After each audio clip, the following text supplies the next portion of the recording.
My aunt and uncle skipped my daughter's science fair win but flew to Paris for my cousin's varsity tennis achievement. Now they lost everything and want my help?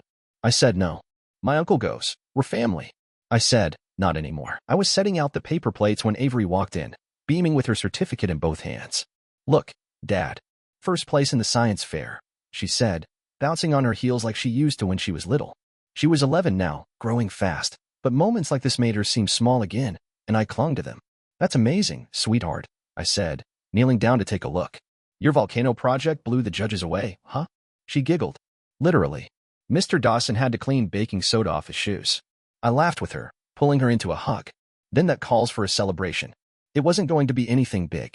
Just a few decorations in our apartment, her favorite pizza from Angelo's down the block, and a movie night, maybe with popcorn and M&Ms like we used to do. Still, I thought it would mean something. A couple days before, I had called my Aunt Laura and Uncle Jim. They lived up in Westchester, in a house big enough to echo. We weren't close, but they'd always said, "Family's family," especially after Avery's mom left.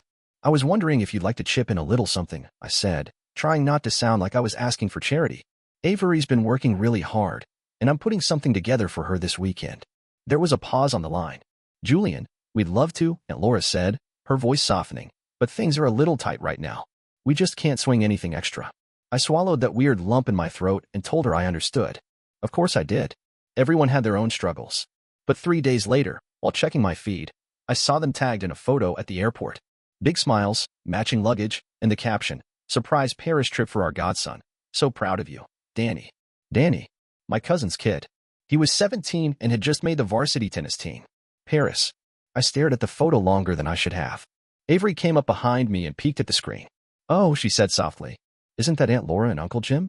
"Yeah," I said, locking the phone and setting it face down on the table. She was quiet for a moment. Did I do something wrong? I looked at her. Her eyes were wet, but she wasn't crying. Just waiting. I pulled her into my arms, holding her tighter than usual. "No, honey. You did everything right." She rested her head against me. "They just like him more?" I didn't answer that. I just kissed the top of her head and said, "Let's watch a movie." In my head, though, I knew the truth. We weren't part of that side of the family anymore. It was a rainy Tuesday when they showed up. I'd just gotten home from a long day at the garage, still in my oil-stained work shirt, about to reheat leftover pasta for me and Avery, when the doorbell rang. I wasn't expecting anyone. Avery was at the table doing homework. She looked up. "Want me to get it?" I shook my head. "I got it." When I opened the door, there they were, Aunt Laura in a beige trench coat, clutching her designer purse like it was a lifeline. Uncle Jim stood behind her, hands in his pockets, avoiding my eyes. "Julian," she said, a breathless sort of smile on her face. "We were just in the neighborhood." "No, you weren't," I said flatly. Her smile flickered. "Okay. We wanted to talk." I didn't move. "About what?" She looked down for a second, then back up. "There's been a misunderstanding. We saw your text last week. About the celebration for Avery. I think maybe we didn't communicate clearly." I crossed my arms. "You said you were struggling. And 3 days later, you were sipping espresso under the Eiffel Tower with Danny." Uncle Jim finally spoke. "Julian, we weren't trying to hurt you or Avery. The Paris thing, it was already planned." "Was it?" I asked, because the caption sure made it sound like a spur-of-the-moment reward. Laura's voice trembled. "We just didn't think you'd understand the whole situation. Try me." She glanced at Jim, and he stepped forward, clearing his throat. "Danny's startup. We invested in it. A lot. A luxury pet tech brand," I said. "I've seen it. Collar that connects to your phone or something." Jim gave a sheepish nod. "We thought it was a good opportunity. It was supposed to pay off by now. But it didn't," I finished for him. "They didn't say anything. So now you're here," I said. "Why? What do you want?" Laura took a deep breath. "We're in a bit of a bind. We put some expenses on a line of credit, thinking the investment would cover it. But now we're short on the property taxes for the Westchester house." "And what does that have to do with me?" I asked, already knowing. "We were hoping you could help," Jim said. I looked at them both, really looked. They didn't come here because they missed Avery or wanted to make things right. They came because they ran out of lifelines, and I was next on the list. I leaned against the doorframe. "You know what hurts the most? Not that you spoiled Danny. Not even that you lied about your finances. It's that Avery saw it. And the best excuse you could come up with was silence." Laura's eyes welled up. "We didn't mean it." "You did," I said. "For years. You've made it clear where we stand in this family." Jim stepped closer. "Julian, come on. It's just temporary. We're family." I shook my head. "Not anymore." Then I shut the door in their faces. This time, I didn't feel guilty. Just tired. The calls started the next morning. First Laura, then Jim, then both, alternating like a tag team of desperation. At first, I didn't answer. I let the phone buzz until Avery finally asked, "Do you want me to turn it off?" Instead, I picked it up and walked into my room, shutting the door behind me. When I finally answered, it was Laura on the line, her voice cracking like she'd just finished crying or was good at faking it. "Julian, I know you're angry, but can we just talk? Please." I sighed. "Say what you need to say." There was a pause. "We didn't tell you everything yesterday. We already put down a deposit on a property in Myrtle Beach. A beachfront condo. It was going to be our retirement plan." I sat down on the bed. "You bought a vacation property while telling me you were too broke to buy a $10 gift for your niece?" "It's not like that," she said quickly. "We used money we thought we'd be getting back from Danny's company. It was supposed to be a sure thing." Jim's voice piped in on speaker. "We're not asking for a handout. Just a short-term loan. The condo deposit is non-refundable, and if we can't pay the next installment, we lose everything." "Why is this my problem?" I asked, my voice steady. "You've always helped," Jim said. "You helped your sister when she was struggling. You helped with Grandma's funeral costs. You're good at stepping up." I scoffed. Translation: "I'm the family's doormat." "That's not fair," Laura said quickly. "You know that's not what we mean." "Oh, it's exactly what you mean," I said. "You show up when you need something. Not when Avery won her science fair. Not when I was struggling after Marie left. Just when your investments crash and you need a bailout. Don't bring Avery into this," Laura said, her voice tightening. "She's already in it," I snapped. "She asked me if she did something wrong. That's what your silence did. That's what your Paris photos did." Jim raised his voice. "We are your family, Julian. We helped raise you." "No," I said. "You helped tolerate me." "Big difference." There was silence on the other end. Then Laura's voice cracked again. "Julian, we are drowning here. You built the flood," I said. "You don't get to cry to me now." "We were counting on you," Jim said bitterly. "That's the problem," I replied. "You always were." He went quiet for a moment. Then, his tone turned sharp. "Fine. If you want to abandon your family, go ahead. Just don't act like you're any better than the rest of us." I shook my head. "I don't have to be better. I just have to be done." Then I hung up. No slamming, no shouting, just a comment to a chaotic history. I stared at the phone for a long time. It stayed silent. And for the first time in a long time, I didn't feel guilty. I felt free. After that last call, I didn't hear from them for a couple of days. But the silence didn't feel peaceful. It felt like the kind that comes before a storm. That night, after Avery went to bed, I found myself sitting on the couch with the lights off, holding a cup of coffee I'd forgotten to drink. I wasn't thinking about the condo, or the deposit, or even their fake apologies. I was thinking about everything that came before it. Like when I was 17 and applying to college. I'd gotten into a state school, nothing fancy, but I was proud. My grades weren't perfect, but I'd worked for it. I'd asked Uncle Jim if he could help co-sign for a small loan so I wouldn't drown in debt. He didn't even let me finish the sentence. "We're not a bank, Julian," he'd said. "Maybe try community college first. Lower your expectations." 2 years later, Danny turned 18. His parents threw him a party that looked like a wedding, catered food, a band, and a new car in the driveway with a bow on top. "I wanted him to start adulthood off right," Laura had said. Back then, I just smiled politely and clapped like everyone else. Told myself maybe I didn't deserve that kind of help. But it kept happening. When I needed a new car to get to work, nothing fancy, just something to replace my rusted-out Civic, they said I should learn to budget better. When Danny wanted to start his dog lifestyle brand, they hosted a fundraiser in their backyard and matched every donation. At some point, I stopped asking, stopped expecting. Then Marie left. I remember sitting at the kitchen table, staring at her note like it might change if I read it enough times. Avery was 6. She was in the other room, coloring. I called Laura. I don't even know why. I guess I just needed someone. But she answered like she was annoyed. "I'm at the salon, Julian. Can this wait?" I hung up. Never called again. I blinked, brought back to the present by the sound of Avery's door creaking open. She patted down the hallway and peeked around the corner. "You okay?" she asked sleepily. I forced a smile. "Yeah, baby. Just thinking." She walked over and climbed onto the couch beside me, curling up like she used to when she was smaller. "Are we really not going to see them anymore?" I wrapped my arm around her. "No," I said quietly. "Not if I can help it." Because that was the turning point. She'd asked if we mattered. And now, for the first time, I was ready to make sure the answer would always be yes. It was a Sunday afternoon when they came back. I was on the porch tightening the screws on Avery's bike when I heard multiple car doors slam in unison. I looked up and saw them, all of them. Aunt Laura, Uncle Jim, my cousin Danny, and Danny's wife, Rachel, in heels too tall for our cracked sidewalk. They looked like they were showing up for a family reunion we'd never agreed on. I stood up slowly, wiping my hands on a rag. Avery was inside watching a movie, thank God. Laura stepped forward first. Julian, please. Can we talk? I didn't say anything. Just waited. She turned to Jim, who cleared his throat and spoke like he was addressing a courtroom. We messed up. We know that. No kidding, I muttered. Danny stepped forward, awkward and fidgety in a hoodie that probably cost more than my rent. Julian, I know things are weird right now, but we're in trouble. Like, real trouble. Jim nodded. We used the Myrtle Beach property as collateral for another investment. One that didn't pan out. What kind of investment? I asked. Rachel answered, arms crossed. We tried launching a luxury subscription box. High-end dog grooming products. I stared at her. You mean a box of dog shampoo? And paw balm, Danny added. I exhaled. Jesus. Laura jumped back in. We borrowed against the condo. Thought we'd get the money back within a few months. But now, the debt is too big. If we don't pay within 30 days, we lose the condo. And possibly the house, too. And you want me to fix it, I said. Jim held up a hand. We're not asking for a gift. Just a loan. Short term. With no paperwork, no terms, and no interest, right? I said. Just a family favor. Rachel looked down. Danny looked away. Only Jim tried to hold eye contact. You've always been reliable, Julian, he said, like it was a compliment. No, I corrected. I've always been convenient. Laura looked ready to cry again. We just thought, maybe this could be a fresh start. Fresh start for who? I snapped. For you to play savior to Danny again? For you to keep pretending we're not part of the same bloodline unless you need something? Danny looked offended. That's not fair. I turned to him. You don't get to say that. Not after you got a 5-star trip to Paris for making varsity while my daughter's first-place science award was ignored. He opened his mouth, then shut it. Laura sniffled. Julian, we're desperate.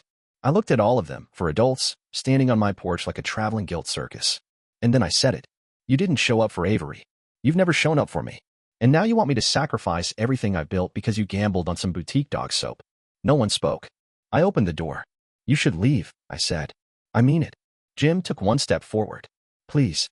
I raised my hand. We're done. Then I stepped back inside and shut the door. Firm. Final. Through the curtain, I watched them stand there for a moment, waiting, like maybe I'd come back out. But I didn't. Avery walked over, rubbing her eyes. Who was that? Wrong address, I said. She nodded and went back to the living room. And that was the moment I knew. I wasn't just closing the door on them. I was finally opening one for us. A week passed with nothing but quiet. No calls. No emails. No surprise visits. It almost felt like peace, until I got a message from a number I didn't recognize. Rachel, Danny's wife. I know I'm probably the last person you want to hear from, but I just wanted to say, I get it now. I stared at the screen for a long time. Then I replied, Me, get what? She replied instantly, Rachel, the way they treat you. The way they act like generosity is owed to them. I used to think you were just being cold. Now I see you were protecting yourself. I leaned back in my chair, phone resting on my knee. There it was, the first crack in the foundation. Me, what changed? Rachel, they turned on me. Danny's furious that you shut the door on us, and your aunt and uncle have been blaming me for not talking you down. Like I ever had any say. Me, that's how it starts. Then you find out you never had a say in anything. She sent a long message after that. Said she was staying at a friend's place. That she needed space. That for the first time since marrying Danny, she was starting to think she made a mistake. Rachel, I don't know if I'm going to stay in this marriage. I stared at those words longer than I probably should have. Me, you don't need my advice. But I'll say this, it doesn't get better if you keep shrinking yourself to make them comfortable. Rachel, thank you. For everything you said. For walking away. It helped me see things I wasn't ready to look at before. That same afternoon, I got another message, this one from a neighbor upstate who still followed Jim and Laura on Facebook. It was a screenshot of a listing. Their Westchester house. For sale. Big red letters. Motivated sellers. I didn't feel sorry. Not really. Just quiet. I went to the backyard, watching Avery chase our dog around the grass, her ponytail bouncing behind her. She was laughing loud, messy, and unbothered. And I knew in that moment, I hadn't just protected her from a bad family pattern. I'd ended it. For good.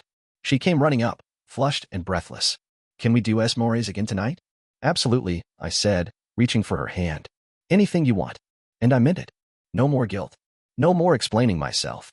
No more knocking on doors that were never open in the first place. Just us. And that was more than enough.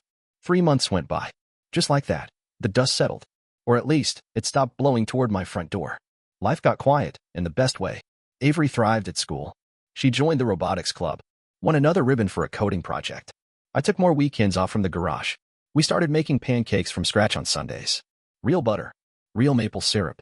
None of that fake stuff anymore in any sense of the word. There was no more worrying about who might show up, or what call would pull me back into that mess of a family web. My phone had been blissfully uneventful, until it buzzed one Thursday afternoon with a text from an unknown number. "Laura, we need to talk." I didn't respond. Not right away. But later that night, curiosity got the better of me. I stepped outside while Avery was in the shower and called. She picked up on the first ring. Her voice came through small and breathy, like she'd been waiting with the phone in her hand. "Julian." I didn't say anything. "There's been a lot going on," she said. "We're dealing with so much. Jim's blood pressure is out of control. My anxiety's through the roof. We lost the condo, and now the house is barely hanging on." I stared out at the yard. The fence Avery and I painted last fall. The little solar lights she begged me to buy that now lined the flower bed. "We're not asking for money," Laura added quickly. "We just wanted to explain, so you'd know how much we've been going through." I finally spoke. "You mean so I'd feel bad enough to come back?" There was a pause. "You really think so little of us?" she asked softly. "No," I said. "I think exactly what you've shown me. Over and over. You used to care." "I still do," I said. "But caring doesn't mean letting you drain me dry anymore." Her voice broke. "We were trying to do what's best for the family. You did what was best for Danny," I said. "Always. And now that it blew up, you're looking around for a life raft." I nodded. A long silence. Then, "So that's it." I nodded, even though she couldn't see me. "You already left yourselves with nothing. I'm just refusing to give you the pieces of me to glue it back together." "You sound cold." "No," I said quietly. "I sound done." I hung up. No yelling. No slammed doors this time. Just a full stop. I walked back inside. Avery was brushing her hair in the hallway mirror. She looked at me through the reflection. "Everything okay?" "Yeah," I said, smiling. "Better than ever." And this time, I meant it with my whole chest. A year later, it all felt like a different lifetime. No more emergency texts. No more surprise visits. No more waking up to guilt tucked between, "Hope you're well," and "Can you send a few hundred?" Now it was just us, me and Avery, and the quiet we'd earned. Our lives weren't fancy, but they were ours. Honest. Predictable in the good way. Avery had just turned 12. She was still into robotics, now teaching herself Python through YouTube videos. Sometimes I'd peek into her room and catch her explaining loops and functions to her stuffed animals. "Dad," she said one Saturday as we were walking through the farmer's market, "can I make a game that teaches kids how to recycle?" I smiled. "You can do anything you want." And she believed me. Because now, I believed it too. At night, after dinner, I'd sit on the porch while she did homework, and I'd think about everything we'd walked away from. Everything I'd finally said no to. The weight that used to sit between my shoulders had turned into something else, strength maybe. Or just clarity. One day, I got a call from an unfamiliar number. I let it ring, then checked the voicemail. It was Rachel. "Hey, Julian. I don't know if this is still your number, but I wanted you to know I finally left. I'm staying with a friend for now, and I filed for divorce last week. Just wanted to say thank you for everything you showed me, even without trying." Her voice caught at the end, like she wanted to say more but thought better of it. I sent her a text later that evening. "Me, I'm proud of you." She replied instantly. "Rachel, I wish I had left sooner. I wish I had listened when you said it would never get better." Me, "It's not about when you leave. It's about that you did." That night, I watched Avery out the window, swinging a plastic bat at a wiffle ball in the yard, her laughter echoing through the quiet street. She didn't carry what I carried. She didn't go to sleep wondering why some people didn't show up for her. She didn't look at herself through the lens of someone else's expectations. Because I'd broken that chain. She looked over her shoulder and caught me watching, then shouted, "You're up next, Dad." I raised my hands in mock surrender. "All right, but I want a rematch if I strike out." She grinned. "You're already going down." I stepped outside, grabbed the bat, and let the breeze hit my face. It smelled like cut grass and evening sunlight, the kind of smell that meant nothing and everything all at once. Just before bedtime, I checked my phone and saw one more message. A name I hadn't seen in a long time. "Laura, I hope one day you forgive us." I didn't hesitate. Me, "I already have, but I'm not coming back." And I meant it. Forgiveness didn't mean reopening the door. It meant I could look at the past without needing to explain it away. I went to tuck Avery in that night, and she smiled up at me, content and safe. "You good?" I asked. She nodded. "We're always good." And in that moment, I knew exactly what we had built. A life free from conditional love, expectations with strings, and the old ache of proving myself. She would never grow up wondering if she mattered, because I'd already answered that for her, in every no, in every slammed door, in every boundary I finally kept. We were free, and we weren't going back.